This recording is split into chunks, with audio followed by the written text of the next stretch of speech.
segala budi baik seluruh komponen yang terlibat di dalam kelancaran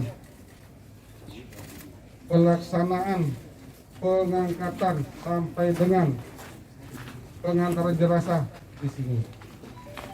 Namun kami percaya bahwa Tuhan pasti akan membalasnya.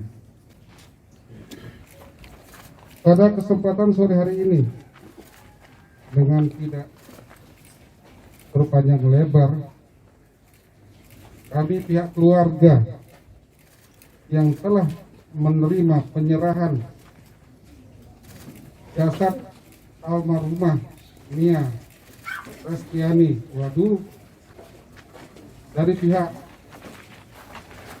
maskapai Sriwijaya Air, dan kini jasad saudara kami almarhumah Nia Restiani Waduh sudah berada di rumah kami dengan baik.